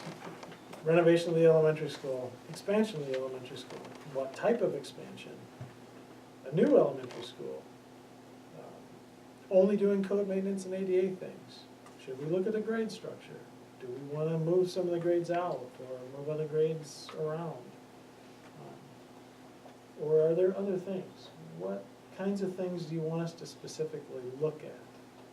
Obviously, the traffic is one issue. Is that something you want us to look at? So that we can kind of make a list of what those things might be. did anybody join the committee with a particular agenda item? Like, this needs to get fixed, or this needs to get looked at? I'm just curious. I'm just curious, at the last time we saw you, you gave us a rough estimate of what it costs to build a new building, square footage wise, and what that would look like. You gave us a rough number of that. Did I? People ask me that stuff all the time, and I probably just shot from the hip. and Which get- is fine, I'm just curious, you know, what, like, if we look at this, what you 14 said, million? So that 14 million versus 6 to 7 million that we're looking at here. Yeah. So I would guess, from my perspective, we could take off one of those things, which is building a new building. I don't, my guess is we're not gonna get the support to build a new I can building, and agree with especially you if this on building is in 14 good condition, and from your report, that it is all solid. You've got a lot of nice features here Then I'd say we that are take that inherent off. to the building. I do Yeah. like that it's centrally located in town. Yes. Yeah, one thing I would think So- we should look at too is maybe what would it cost to do that bus entrance? Yeah, I saw there was is everybody familiar with the previous scheme that was presented? I did see that. There was a previous scheme that did have a bus loop and a kind of new administration. But how did on the this. hill, or how did the, Yeah, I don't think the topography was fully Right, thought I don't, through. it was just a concept, the one I Mhm. saw, Yeah. so. But we will have from the football field to the baseball field to where most people park, you know, it is, that's like an area that, while the football field seems close to, I mean, maybe this is never gonna happen, but it seems like they're gonna move there soon. But there's gonna be a lot of Baseball. square footage. oh, yeah, the baseball. Yeah, but, you know, that, Don't So- they have a diamond? So let's talk about the overall process before I we think- dive into a bunch more I details. think the baseball. The next thing on here is really timeline and kind of how the next steps will work. Obviously, you folks are gonna be making a recommendation to the school board about what you've studied and what you think should happen. Community engagement, obviously, is a big part of that. We've talked about that, that's a goal. But to move anything forward, you have to engage the community. And what we typically do when we work with the school district is, we have a community engagement process that kind of starts with a group like you and builds into a much larger group, with a series of kind of public meetings and a public design workshop, where we bring a team of architects, Christy and I, and maybe another one of our architects, and we're on site for a couple days, from like 8:30 in the morning till 8:30 at night, developing ideas and studying things and developing budgets and presenting them usually at night, both nights. And ultimately, it ends up with, here's the solution that is gaining the most traction and the most support. And then a group like you typically brings that back to the school board and says, we've engaged the community fully and this is what everybody is recommending and here's the budget for it. But to get to that point, obviously you need to kind of make a report to the school board in February as to how far we are, and we're gonna be there to make a report on these kinds of things. And that's February 12th, I believe, is that next meeting. But obviously what they're gonna be looking for is for you to say what you want us to do. We've given a proposal to the district to do this design workshop, to develop solutions and budgets. And when you started talking about, let's just take that one off the table, we don't do that during this step of the process for a lot of reasons. But the main reason why is because we don't want to be in July and have somebody say, well, what about a new building option? Because what happens is, we all have to stop, we have to go back and develop an option for that. So when we do a workshop, we might have 20 options we're looking at, and we always, like any good science experiment, we have something to compare to. Because somebody is gonna ask that question, and they're gonna pressure every one of us, why didn't you look at that? And some people are gonna think 15 million or 14 million dollars is a good deal. Most people aren't gonna think that, but somebody will. So we don't wanna leave any stone unturned, so when we're asking you, what should we study? If you come up with 20 things, we'll study them. We study them at a very high level, and then we kind of filter which are the best options, and then we push them aside. So when we're in July and somebody says, why didn't you study a new one? We can say, you know what, we did. We studied two. We developed two options for new buildings, one here and one there, one at the high school site and one at this site, and we developed budgets, and here's what it costs. And then we put it to rest right then and there, and we can say, we did that. So that's why we're asking you, what are all the ideas, crazy to standard, that we might wanna evaluate, so that somebody doesn't come up down the road 6 months from now and just put the whole process, put the brakes on the whole process. So what you're saying is with number 5, you're going to go through the motions for all of those options? Yeah, Okay. very conceptually, we'll go through the motions of all of those.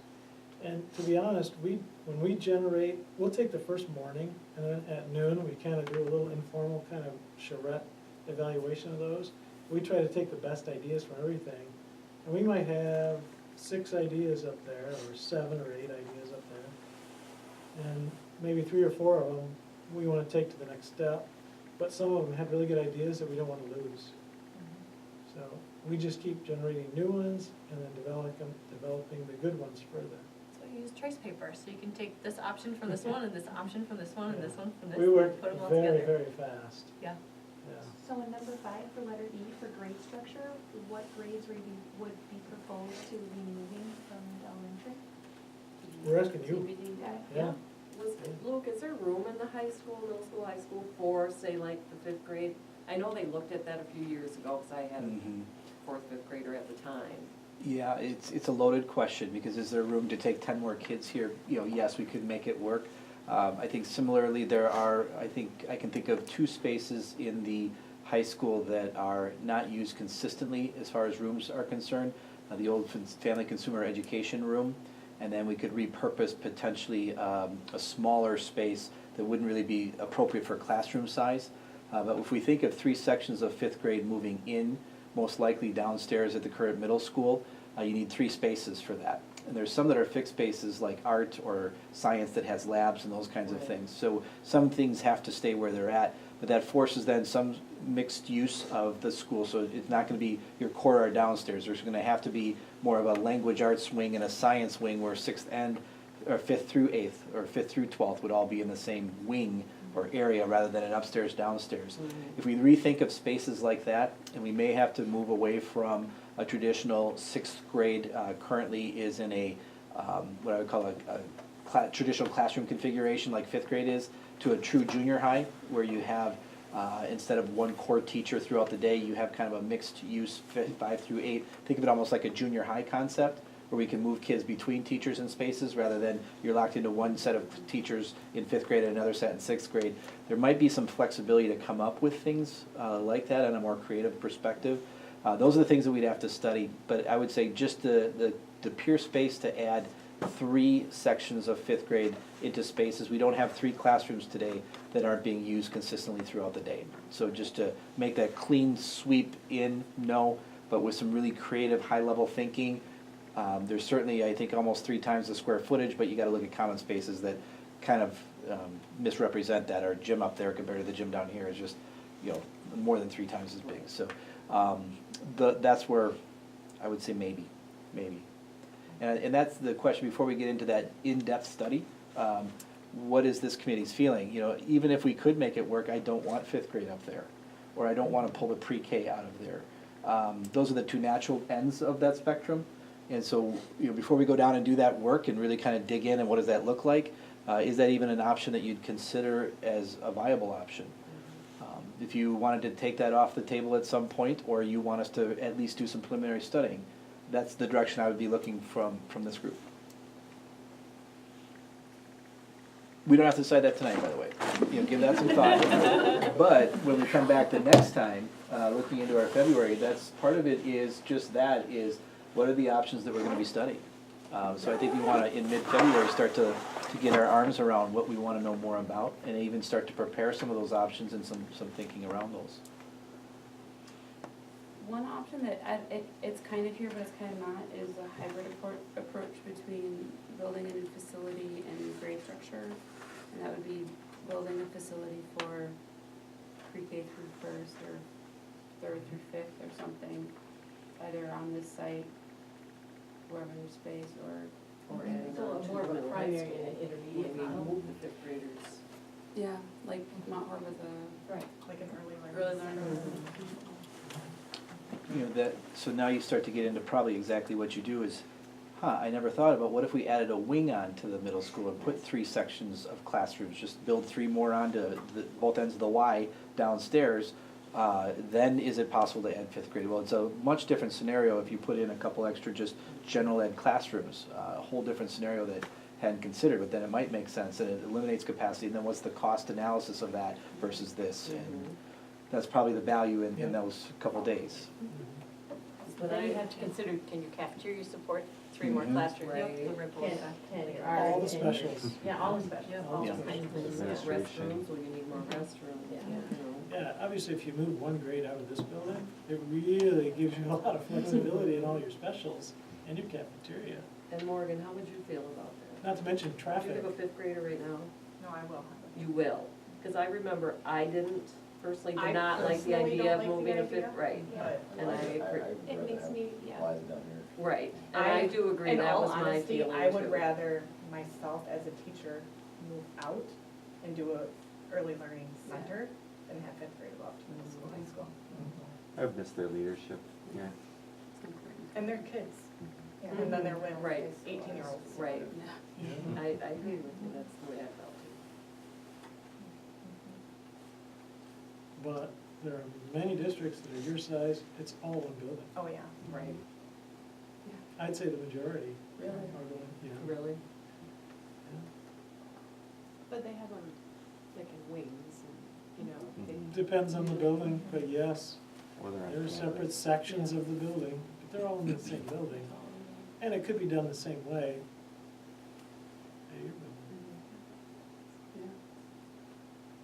You could make this the early learning child center, and you could move 3rd, 4th, 5th, and 6th, could all be up there together in more of an upper elementary wing with some of their specials built specifically for those 4 grades. Because I know when we This built building would that be, school, we have talked a lot of about room here. being able to add on to the wings, and that was one reason they built it the way they did. No? I don't think we'd be doing our due diligence if we said no right away to 5th grade going up there. I have the same reservations.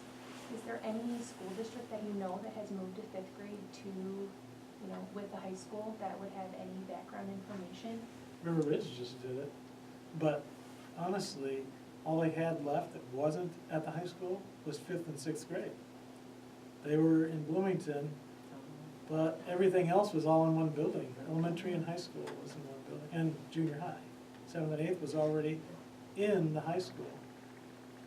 And what we actually did was we built a middle school connected right at where the high school and the elementary come together, and we moved seventh and eighth out of the high school and into the middle school with fifth and sixth. And we just started working with Waterloo, and that's all one building, all connected. There's a And big mix of the kids there. All grades kind of mix in the corridors. I think my concern with fifth grade going up there, and we'd have to, look at that, would be just some of the things up there that they wouldn't have. Recess playground equipment. oh yeah. Those types of things. So it's not only just throwing them in with older children, but they don't have children material up there like what we do down here, My so oldest- it's not necessarily the being integrated in with the older kids, because those buildings, they're all there, Yeah, and they have their, all the assets are there. yes, Yeah. we don't have Oh. that kind of stuff up there, and that would be something that we'd have to consider if we were to move. I do know when Dubuque made the decision to move all the sixth graders out of all of their elementaries and build the new middle school, the sixth graders at that point basically became junior high kids because they didn't get recess anymore. They didn't get to do all those things that sixth graders did when they were in elementary. So it was definitely a change for them. And it also, I think Matt just references that leadership opportunity when you're the oldest kids in the building, and for fifth grade, that developmentally, that's a really important piece to be able to do. And it's a huge difference to be the youngest kid in the building as opposed to the oldest. I Yeah, think we if I- we certainly don't have to decide. Right. That is a huge question for a lot of people, and for a lot of you, to even consider that as a possibility. But I think we do need to study it, just conceptually, so a deeper discussion and a broader discussion can happen. And if it goes away, that's great. For that one person in July that's gonna ask, hey, why didn't you think about the fifth grade going up there? It'll be more than one person, I guarantee it'll be at least one board member. I have a question, when you're kind of running through these different options or thinking about grade structure and all that, how much of the teacher culture is taken into account? I mean, It depends teachers on- not feeling like they're getting short shrift, or that they aren't interested in that kind of culture change, like how much is that collected? It depends on the involvement of the staff in the planning. Usually, that's why we do it on site, so the staff can all be involved in all that planning.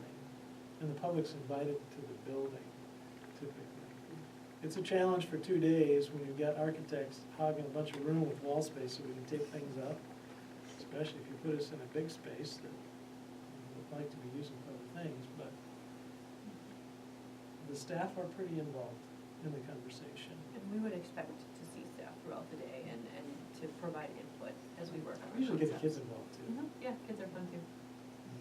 Did we already decide on those dates coinciding with parent-teacher conferences? March 20th and 21st. Yeah, we have tentatively held these dates with FEH and did some pre-planning around their calendar availability if we should go through with this opportunity.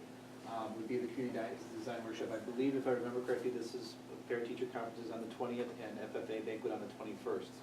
Switch, FFA first, then parent-teacher conference thing.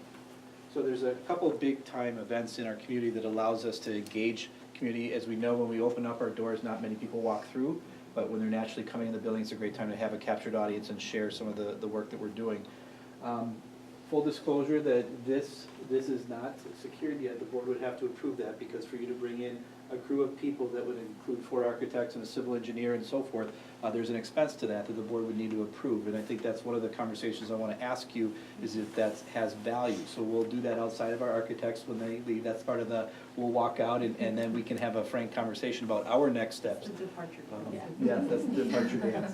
And if we want to go through that, if there's value there and we want to move forward with that. So we'll kind of review the timeline here briefly, but before we do the departures, are there any last minute questions, comments, concerns you want to share with Christy and Kevin before they depart, or anything you'd like to share with us before we depart? They will be coming back regardless at our next meeting in February, when we have our preliminary design out, I'm sorry, that's a little bit too far here. Consideration of options, February 21st. we're definitely scheduled and locked in for this date, so we will have another touch with Kevin and Christie before we decide what we want to do next. Yeah, that's really, between now and then, you're thinking about a lot of things, but one of it is, what are all the options you want us to study? And we'll come up with our own too, but we want to make sure that we study every idea. That was So one what of the would that things. 21st look like, Kevin, when you come back? What do you anticipate a general agenda to look like on that thing? On the 20th and 21st, the days are about the same, so I'll talk through it really quick. Wait, oh, I think he meant. No. He's talking about February. Oh, February Yes. 21st. Yes, To review the consideration of options to be studied? Do you have that on your calendar, or is that a day that you'd come back Yeah, and join us? I do have that. What would that look like from your perspective? That is essentially more conversations like we've been having here in the last 15 minutes. Talk about what specific options do you want us to look at? We've got this list here. What we'll do is we'll kind of go back and think about programming and how we might divide the building up. And we'll take a closer look at the high school, junior high, and how we might add on to it. So we do a little bit of research ahead of time so that we can brainstorm some more about some possible things you might want us to study. So at a kind of a more higher conceptual level at this point? Very much at a higher Yes. level. We aren't gonna go through the condition assessment or the space needs program unless you've got more people from your committee that are able to make it. When did you say the goal setting happens, that usually happens in the process that you mentioned earlier this meeting? We would do that at the next meeting also, on the 21st. That might help us come up with some concepts, or might get the juices flowing for concepts too. If we Yeah, could come up with a draft of goals based on today. so we'll draft our minutes from this and those goals, and get those to Luke so he can distribute those to everybody. Other questions for us? I was just gonna ask, and one of the things that you'll be looking at, will you be looking at restructuring our whole building as well? Like maybe moving PK to a different area and moving, I mean, is that something that you would look at within the Yeah. Okay. Yeah. We try to look at it with a blank sheet of paper, and one of the ways we do that is we bring somebody in that it's fresh and new to them, so they aren't stuck in. So we'll bring a couple architects in addition to Christie and I, so that they'll be turning the thing upside down. We're like, no, that's not where it is now. We're familiar with the building's neck and color, our analysis, so if we can bring someone in who said, well, why that, why not this, that's always helpful. Yeah. So we'll have some really off-the-wall ideas from them. All right. Thank you for coming in. Yeah. Appreciate your time. Yes, Your thank you reports will be everybody for your helpful. attention through what can be somewhat dry, depending on your inclination. You never know. Thank you. Nobody falls asleep.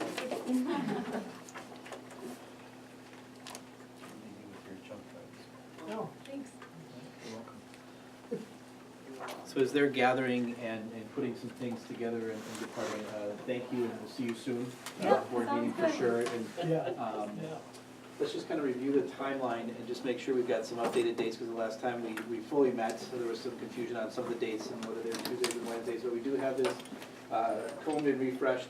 Our next meeting is the board meeting. Certainly, I've asked Maggie and Leah to come and be part of that presentation to the board as your liaisons from the committee. You're, as a committee of the full group here, is invited to attend and certainly listen and/or not necessarily participate, but you'll be spectators there. And again, the board meetings are taped, so you can watch that presentation. But if you want to see what Kevin and Christie just presented and kind of see it a second time and now see it with another lens of what's coming around the corner, and it'll be on a bigger screen, you can see some of those pictures, that's certainly an opportunity for you as well. So note that that's happening. Then that will move into, after our board meeting, the next meeting we will be together, much like we are tonight, is with Kevin and Christie returning back on the 21st of February after our board meeting. So they will also have an opportunity to weigh into what they've heard tonight and give us some initial feedback about what they think where we should go. So we can kind of marry those two conversations together. At some points we see that the board and the committee are kind of working together in tandem, but you're really driving the recommendations, but we want to keep them up to speed with the conversations that we're having. We won't get too far down the line, but at this board meeting, or the next, we're gonna have to decide if we probably should know sooner rather than later, so real quick to pull together a community forum. if we're waiting till March to make that decision. So this will be a board agenda item, which we will talk about shortly as to whether or not that community design workshop goes forward. And then we'll continue to go forward with adjusting the agenda as we need to as we go forward. So I just want to make sure you got some of those next key dates in your calendar. 6:30 continues to work for everybody, time-wise. We'll try to keep it to a 90-minute, but again, we've gone over because it just needed that time tonight. But I will check in with you to get permission to just go a little bit longer in the future, so. I think that's it, so thank you very much. Okay, safe Thanks, travels. everybody. Good to see you again. Yeah, why don't we come on up, Megan, we'll kind of co-talk. I think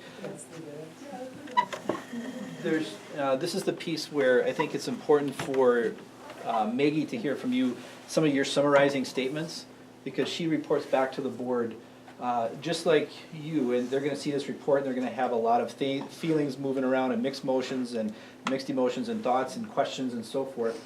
They will have about as much time as we had to process right now, but it'd be great to do a crosswalk with what are you feeling right now. They said think big and bold. No option was off the table. They did not limit your scope and say a new school is or isn't in the scheme of things, or that you can or cannot reconfigure grade levels. So give Leah and Maggie some direction about just some summarizing statements. We'll try to capture it. If you, Joel, if you can try to do that as well. We've got it on the video, but where are you feeling? Where are you at? What would you like the board to know coming out of our meeting tonight?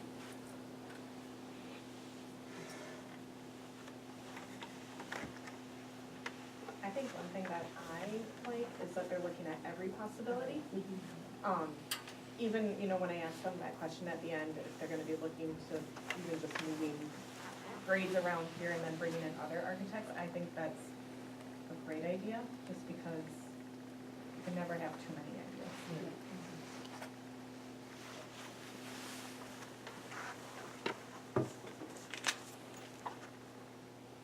Any other thoughts, takeaways? How about your impressions of the process so far with FEH? I think they're very Aside from being organized. comprehensive, but, yeah. Kind of like how they've prioritized, kind of the line items for us. Yeah. Because some of them are fairly overwhelming when you see a dollar sign attached to it. Yeah. Is it urgent or is it recommended? I think that's helpful. Yeah, I like how they really separated the maintenance code issues from improvement side, that sort of, The must-have versus the Yeah. nice-to-have. just based on what we have right here. I think the more that we can align ourselves with the strategic plan or even other goals that we may not be aware of within the district to, seize the opportunity while we have it, because I think what we have here is a really great opportunity to set ourselves up for the future. If you want to view the strategic plan in its entirety, it's uploaded to the website right under the first tab, which is the About tab. And it's labeled strategic plan, so you can check it out there. Awesome. I like how they're giving us the lead in a way, they're giving suggestions, but they're listening to our goals and wanting to know what we want. And I think that's important.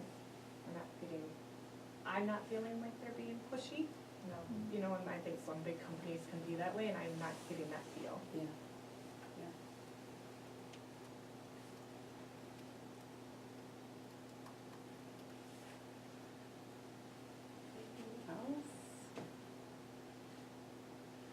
One of the questions we're gonna have to ask is if the consideration for a community design workshop is something that the board should fund or not.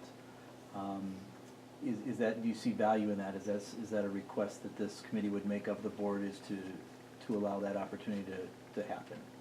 What exactly would that consist of? So like them just being here and community coming in and asking questions and seeing those options, or? Yeah. Much like they had expressed, there would be most likely 4 architects here, Kevin and Christy, and 2 others that have not been familiar with the project, along with a civil engineer that could look at things like the traffic patterns and studies and so forth. And literally, on site, as quickly as you could suggest an idea, they could hand sketch up some drawings to show you what roughly that would look like, and could roughly put some general numbers to it based on square footage and cost pricing and so forth. And yes, that could work structurally here, or no, and this is what it might look like. And then I envisioned literally a room full of paper taped up, with all these different ideas, and then we start to kind of whittle that down. 2 straight days from 8 a.m. to 4 p.m. So I see teachers with their prep times and professional periods coming through in rounds and looking at and giving back feedback, and also opening up to the community to come in at any point throughout the day to give their direction. We might be able to even push that into the evening as we go into our parent-teacher conferences, and they have some downtime between conferences to come through and give some opinions and suggestions. And every good idea will be taken down, and I think that'll give us direction over 2 days about what the community is really seeing for this building, and you'll certainly be active participants in that. I think hearing back from the past thing with Nexus, Yeah. that was a concern, was that they didn't feel like the community had enough say in the process. And now that we're piggybacking off of conferences and other things going on, I don't think they could say we didn't get the full feeling about the direction by hosting it 2 full days. Will we be ready by March? I mean, is that, Kevin believes that this timeline is doable. okay. The setbacks would be if the board isn't ready to take and make that commitment. So that's where I again kind of come back to the committee. Is this a necessary piece to the journey in order for you to be able to make a sound recommendation for the board in June? And that gives the board the summer to give some careful consideration about whether they do or do not want to go to referendum. The only timeline that I think you need to be aware of is if there is a November referendum, that we need to have a final resolution by August 25th, I believe is the date. Late August is by law is the time that you need to have the board be resolved that they're going or not going to referendum. That's only for a November referendum. There's also an April referendum. But what you lose then is a year's worth of planning time to do a summer build out.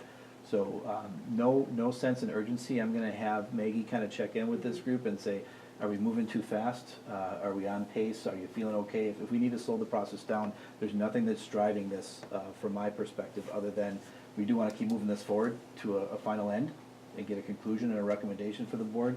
And then at that point, you need to release the question to them to decide if they go forward or not. So I think it is a doable timeframe. The options, again, when we look at number 5, what do we want to study, there's really, I don't think of anything else other than maybe like an Ella Middle or another pre-K kind of a building that might be off of something, which we added to this. But this is really kind of what we're looking at. This is what we really need to dive in and study. And once we study it, I think then some things will start to make more sense or clarify for us the direction that we might ultimately go in.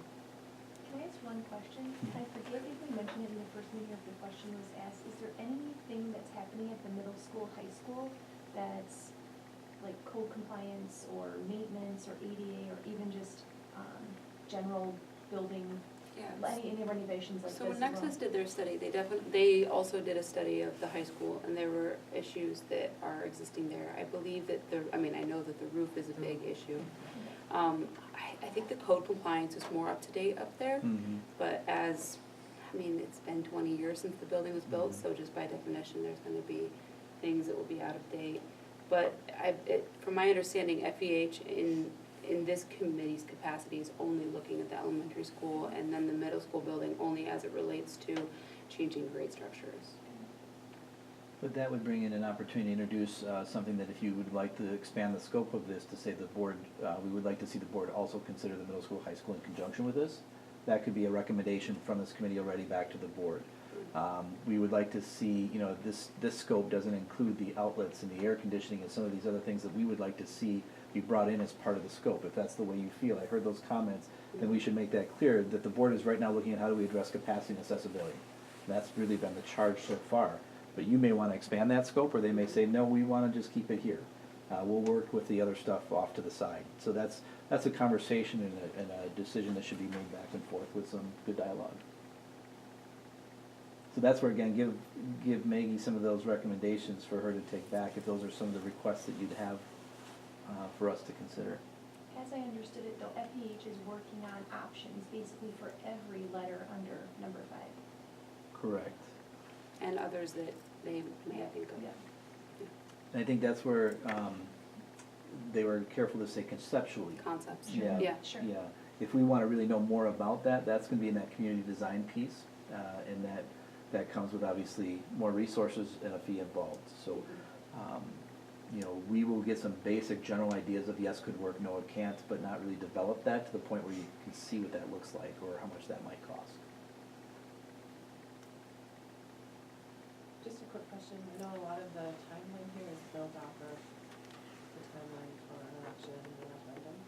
Has there been any research as to, like when you're more likely to get a good referendum? Like, is it a November election, April election, a non-presidential election, a presidential election? Like, is that factored into any of this? It does, Yeah. and what you'll find is that the larger the turnout, the larger the response, and the more likely that you'll get a good turnout. Means not necessarily a more favorable result, it really comes down to the project, but you want a large turnout for sure, because if it's people that are strategically out to either pro or against, makes it a little bit more challenging. So November's been traditionally a good time, this will be a huge turnout with this upcoming November election because of what's already in the queue there. But it has flipped from traditionally November being a more favorable approach, April being less favorable, because there's a lesser turnout, to more being more balanced, 50-50. I've seen that at least in some of the more recent referendums, and I think just historically the shift has been a lot of these aging buildings don't have the resources and the capital to keep up, and so communities are not necessarily as concerned about when they come up anymore. They seem to be a little bit more balanced in their rate of passing.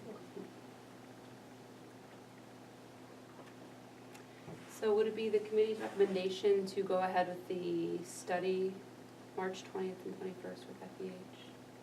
Okay. It has a cost associated with it that I believe was $13,800. I think that's right, yeah. So the committee would request that from the board? Do they have something budgeted for this process already that they're spending on it? This kind of came up later, so there's not a specific line item for this, but we are carrying it in a capital budget, and there is available fund balance that could pay for this at the end of the year. Right now, we'd be looking for other efficiencies throughout the school year to kind of do some trade-offs, and if we can save some money in other areas, hopefully we can pay for this. But I think ultimately that'd be a point that I would make with the board, is that they may have to look at fund balance in the short term just to allow this process to continue to go forward. Just playing devil's advocate, just because I don't know the town and the area that well, because we just moved here. If we did not do the community design workshop with the population, the people in the town, believe it or not, you said, you know, in the past they weren't successful because, or some of the feedback was because they didn't feel involved. So if we did not do this, do we feel that, you know, if we did go to referendum, that it would not be successful? I think that, well, in the case of Nexus, it was, they didn't even get to referendum. They terminated the contract with Nexus. Okay. It was after the study was done, so they only actually paid for that same level of concept. And I do think, looking back on it, that the way it was presented to the community was kind of fully formed and not really, kind of trying to get buy-in in the sense that these things need to be done for maintenance reasons, but not really as far as the expansion goes. And I have a feeling that this sort of buy-in process is going to be a real positive, that if people understand what the issues are and are given a time to talk about it with someone and really be heard. I think the value is pretty substantial. And that's point too, it was just a one-night deal, and if you couldn't make that night, right, you were kind of out of luck. And you're really, in that case too, because it was a one-night thing, it was, Or maybe it was two. it was one night, I I'm thought pretty it was sure. two, but now that I think about it. It was, I mean, the population you're getting that, I mean, I came that night and I saw the other people that came, the population you're getting is, and they're kind of preaching to the choir at that point. I mean, you're getting people who are interested enough to read about it, remember it, put it in their calendar, go to it, and those are people that, you know, are gonna be probably in favor of investing in those kind of changes anyway, you know? But it was the board that terminated that contract. And part of the reason was they so all the surveys that they got back, to Maggie's point, were pretty positive, and they felt that was not a true representation of the community. So they spoke for the silent majority, is what they said, in terms of the country. And that's another interesting element of having a perhaps broader community involvement, is that whatever ideas are brought will be, they'll have more weight to them perhaps, that they will be, they will have more of the community's voice in them, which will make them more powerful. And you'll have, More powerful. sorry, you have two now community events. If this one were also to show favorable to moving forward with, whatever, now you have two different companies, two different, engagement Engagements. sessions that have all pointed toward the same thing. So you've got maybe increase in positivity, plus you've got just multiple opportunities. And as time goes on, the urgency is just gonna increase as well, And if the you pressure. choose to not go forward now, what's the option? What are we doing then? Yeah. You know, find another FEH, because the reality is you've still gotta fix these things, and it's not within our current ability. Well, and I'm guessing they're paid access, right? Yep. So that seems like a waste of money if they engage with a Exactly. group of environment. I think that'll be one of the things the board will have to wrestle with, is we've already paid for one assessment, and we're gonna pay again for a second assessment. And your recommendation is we have a comfort level with FEH right now. We feel good about the information they're presenting, and this is part of their process. By rule, they can't use somebody else's work and just lift that. They have to kind of engage us from this ground up. And that's the board's decision, is we want to cease that relationship, and so they need to build a new one. And we ultimately can't go to referendum without knowing what the project would be and what it would cost, without some reliability. So this is the option that's before us now, and I think the board needs to wrestle with that internally. So there's a possibility that the board might say, no, we don't want to reproduce that study. Then that puts us in a different situation. But what I heard was the recommendation was to continue forward. We think the community engagement session has value to this group, and that's what we need to conclude our work. So we'll see what that outcome is. The other piece that I would share is, one of the requests you had was, we wanted some reliable data about population and what's happening over time. The Applied Population Lab out of the University of Wisconsin system is taking on that project for us. They will have the information prior to the spring break. It does take some time, because they look at birth rates, they get a little bit more deeper into any of the studies that we would do internally. So if we look at possible dates, I could see if they do have the 12th, if they have the report ready, I could see us having a joint meeting before the board meeting, where we would give the data, and then the board would carry on with the regular meeting. Maybe it's inside of that meeting, depending on how long it would take to go through that report. If not, it might be a pull-off side meeting on the 20th or 21st, where we have that meeting kind of inside of the big community engagement, where it gives us an opportunity to look at what a scientific approach to population mineral point would yield. So as soon as I get that, I'll make sure that we get that on the calendar, but that is en route as well. Great. One other quick question about the, community engagement piece and the price tag that you said from FEH, is that negotiable at all, or is there, is that going to be a barrier for the board at all? No. And is there, do we have 2 architects there rather than 4, or, do we think about the time frame of it? Do we do just afternoons through evenings rather than morning through a whole evening? It just, I don't know the board well, so Yeah. if you feel like that would be an issue for the board, is the price tag of it, is there a way To look at some other alternative options, so we don't lose the opportunity. Mhm. Yeah, I will work with Kevin and Chrissy to see if there might be some alternative scenarios that would work that may not have been their preference, but that would still allow us to keep moving forward and be engaged in the process. So yeah, that's a great suggestion. Is that something that would only be presented if we were given a no, or is that something the committee would be Yeah. interested in exploring? Let the community decide that, right? Go ahead. Yeah. Yes, in the form of a question, I was gonna say. Yeah. No, I mean, it seems like, it seems to me that FEH knows how to get to the product they would like to deliver. Mhm. And Their I history personally and- feel comfortable relying on what they believe is necessary for us. But, I guess the question is to the committee, do we want to go in with that as the idea and deal with no if we get it from the board from there? Or I just think it's great from a principal perspective that you've got them in here for 2 days, that not only teachers can come in, but kids can come in. Yes. And they might have some pretty cool ideas, and, yeah, that's not something we had the first time around. No, I think it's great, and I think, if we present it as such and they go for it, that's great, Right. but if we get a no, right, is there an alternate way to still Yeah. engage in a Mhm. different, exactly. I would say that's Level. Plan B. Yeah, plan B. Mhm. That's a really good idea. so maybe it's just something we talk with, Kevin. Have to Yeah. go back. I will investigate, you know, they might, because ultimately their name and reputation is a part of this, and Mhm. so if this isn't part of their process, it may be a no. You know, that's just not how we operate. If you really wanna do this or bring us in to do this right, we need this kind of resource, because we're gonna be kicking drawings out really quickly here, we need 4 architects all on this. Yeah. So I'll learn, but if there is an alternative and they've done this successfully in other districts, I will definitely have a plan B, but I will not bring that forward as an option to be considered. It will just go forward with the initial request, and if it feels like it's going south, then we'll bring another option that's Okay. available. Yeah, that sounds good. How much did we spend with Nexus? 9,800, I believe. Okay, 'cause I didn't. Yeah. The fees are comparable. They did not have architects and engineers on site, but there is that preliminary cost. I mean, this work to date is going to be substantial to get to the point where we really have some, you know, they've got some skin in the game, so. Yeah. And that costs, they have some resources and so forth that they need to recapture. So I find this to be reasonable in the scheme of what vendors would charge for this kind of a service.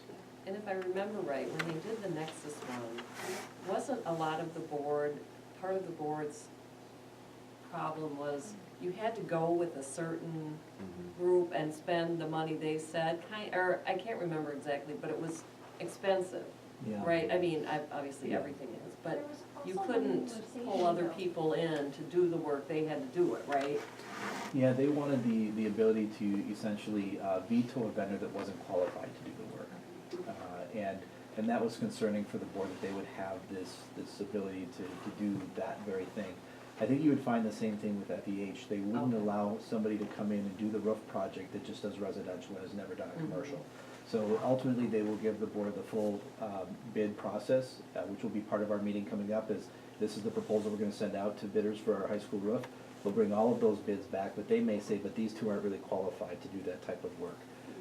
So we would ask that you not to use them, because they're the general contractor on the project. And they're putting their name on that again, and their reputation, and if it's substandard work, it reflects poorly on their company. Okay. So, I think there was confusion about that with the board, though. I think they thought that was maybe taking local vendors out of the mix. Right, I And that just really remember. wasn't the, Yeah, yeah. that's easy. But we are way past. So thank you for your flexibility to let us go late tonight. We will try to stay a little bit more timely going forward, and that's just a reflection of the good conversations tonight. If you'd like to stay and just share any comments with me on your way out, certainly let me know.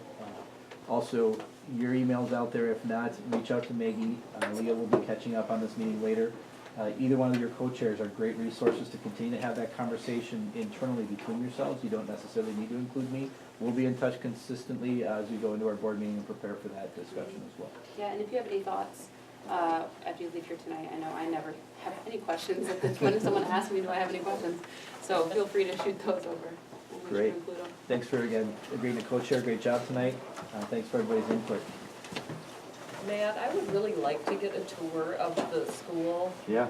you know, because I know, I've been in, of course, most of the rooms from years past, but not a lot of the little cubbies and this and that. Just, But, I mean, I could do it during the day, I, you Yeah, know. that would go for Anybody anyone. else interested? Anyone wants, I mean, I appreciate what I saw tonight, but I would like. anyone wants a tour